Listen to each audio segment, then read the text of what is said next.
That's what really impressed me, is that I've been following the site for exactly 2 years now, and I saw it go from like this little site with just a few videos on it to what it is today. And it's like an iceberg. It's like Titanic today.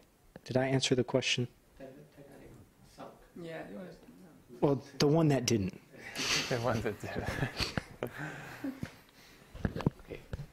Okay. Question from...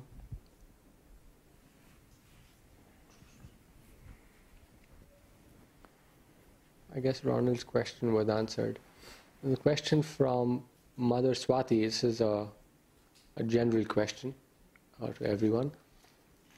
Are we all required to chant along in the kirtan during Janmashtami?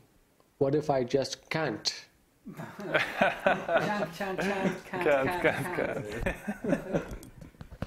Yes, you can take Well,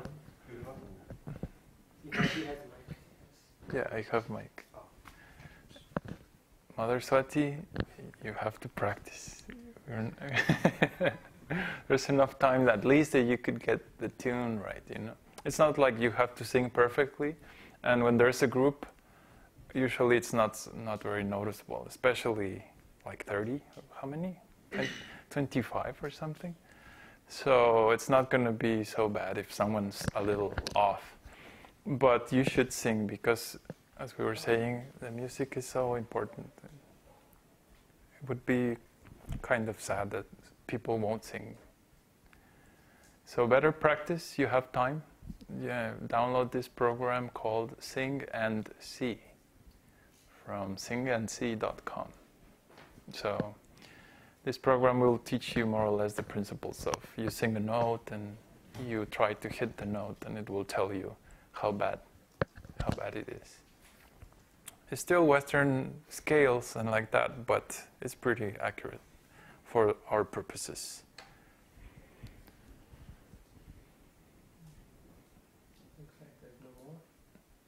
Okay. Anyone? Any question for Peter? No? Okay.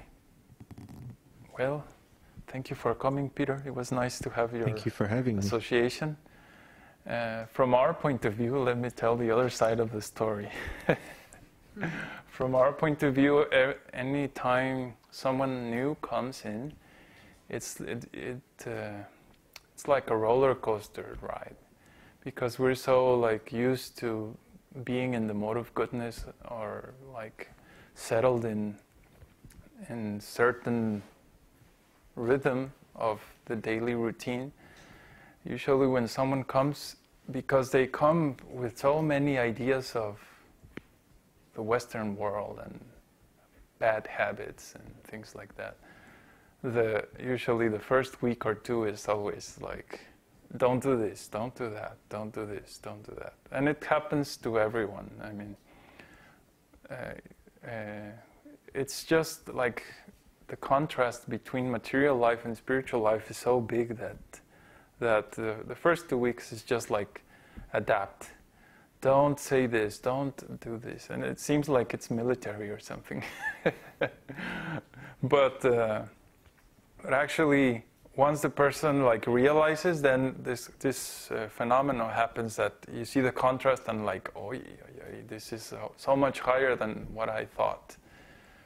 And this is usually the case when you're meeting someone like is dedicated to spiritual life or fully self-realized in case of Babaji. It's just like a big gap.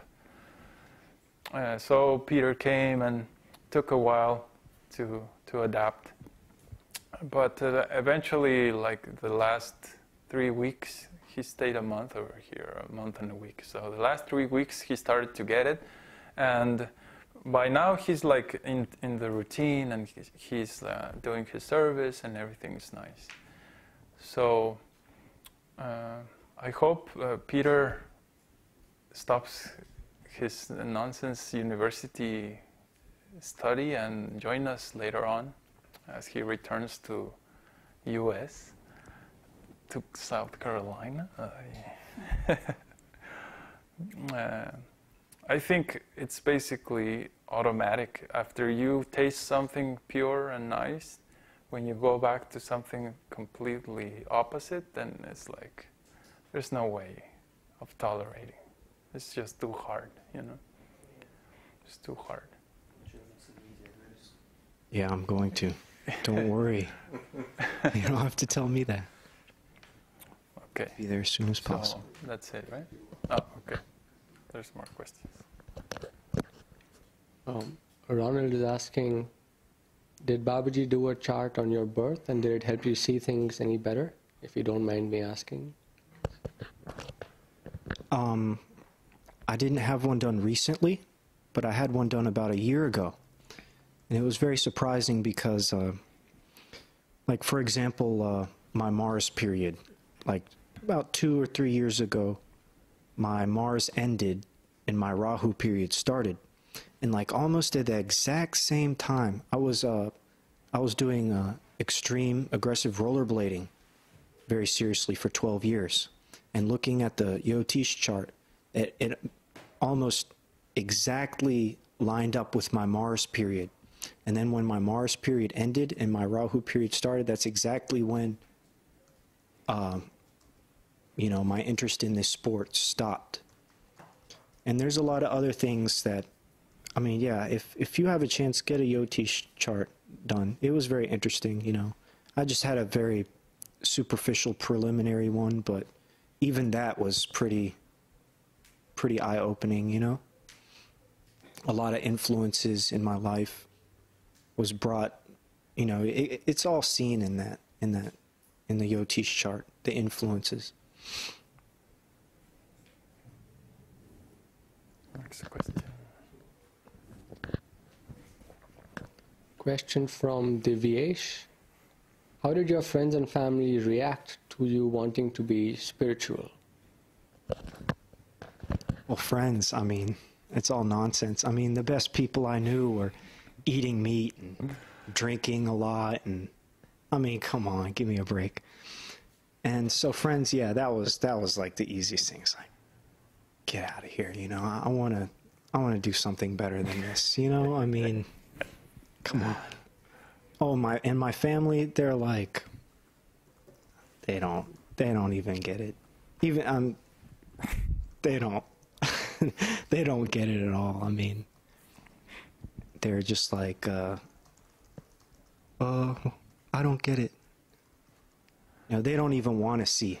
I guess the light's too bright or something. I tried to get them to read Bhagavad-gītā. They wouldn't even read that. I mean, they wouldn't. They're just too set in their ways, you know. I guess what it is. You know, I've preached to them here and there, but you know, it wasn't going anywhere.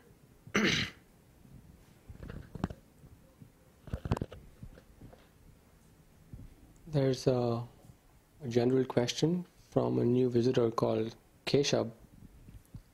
He's asking, what should I do to make my service more deep? I am chanting from the last 1 year. I posted a question asking him to tell us a little bit more about his background, so it's easier to answer the question. Yeah, sounds good. Waiting for him to type. Yes. Yeah, the basic questions like, do you have a guru? Things like that. Are you initiated?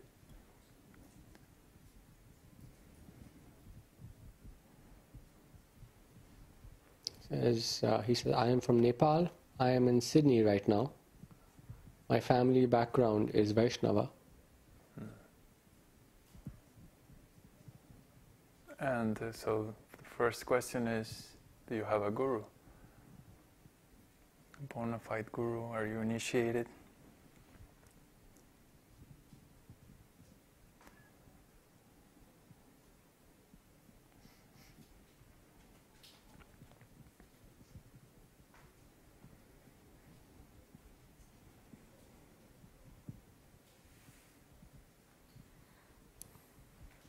He says, I have talked with Babaji before. Okay. So I guess that means no guru. Or no initiation, at least. Okay. He says, I watch you guys every time. I see. Okay, well, there's these stages for spiritual life, and at the beginning is faith, and you start hearing from other devotees, and then you serve the spiritual master. What does it mean to serve the spiritual master? Well, there are several aspects to this. The first one is follow the instructions. Whenever you meet a guru, he will say, follow these principles, do this and do that. So that's the first thing you should check, if you're following the principles, chanting your rounds every day, things like that. This is the preliminary, starting to follow the guru. Then when you actually develop in your